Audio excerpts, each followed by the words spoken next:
Parmesan. Il avait fait l'erreur, se perdre dans le grand môle. Ah, les modernes halles. Pour quelques asperges du fromage, mieux aurait valu un verre de grand môle. Là, dans les limbes urbaines, dans l'antre infernal des mousquetaires, quelle erreur. L'enfer prédominical, la frénésie d'achat, les emballages, les produits, les écrans, les publicités, le foisonnement luxurieux, la débauche anodine, la nourriture industrielle par légion sous plastique, en barquettes dans les étals, dans les cartons, du cellophane, du papier à tous les étages, les rayons. Ça hurle, rayon charcuterie, il y a du pâté en promotion. À la poissonnerie, la mère mortifère se meurt sacrifiée sur un lit de glaçons. Allez, allez, messieurs, dames, il est frais mon poisson. Et le vendeur de fromage artisanal qui compte et recompte ses petits bouts de comté. Du 20 mois d'affinage, messieurs, dames, servez-vous à volonté. Le petit homme entrait dans cette grande marmite, sans petit à petit le dégoût l'envahir. Sa mie l'attend au dehors, il ne sait comment sa mission finir. Là, planté comme un poireau, au rayon fruits et légumes, entre les melons et les agrumes, ou bien découpé sur l'étal du boucher.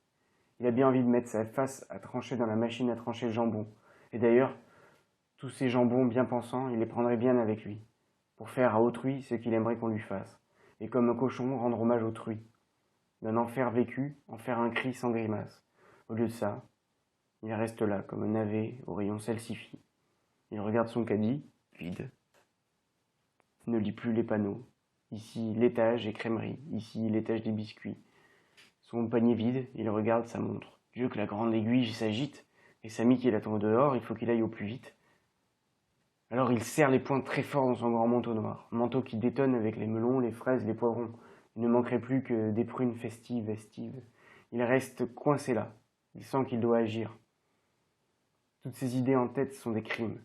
En vain il les rejette, mais elles s'entêtent. Et comme la pub l'oppresse, revoici surgit l'ougresse, la chienne noire qui le suit, mêlant collier et laisse en ineffable mélancolie. Petit homme perclus de Fédor Dostoïevski, il faut agir. Agir ou bien c'est le meurtre. Il se jette tout à coup par-dessus la vitrine du fromager, attrape l'énorme boule de parmesan à 37,50 € le kilo. Ça, c'est du vrai. Il émeut la fromagère qui lui laisse la voie libre.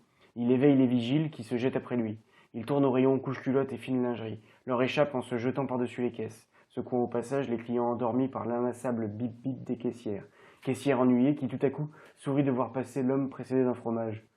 La frénésie le prend. Il est dans la galerie marchande des mousquetaires Intermarché. Pas le temps de marcher, il faut courir. Courir, surtout pas s'arrêter. Ses veines mafieuses se gonflent d'Italie. Il est proche, tellement proche de la sortie. Il s'élance en cadence, comme slave ahuri sur la foule indécise, slame sa furie. Ramage râpé, lancé à la volée par-dessus les carnages. Il y est presque, il touche la sortie, lorsqu'un coup de matraque lui tombe sur le gésier. Il heurte la vitrine, et le fromage de roulé ne s'arrête qu'une fois dehors, entre pneus et chaussée.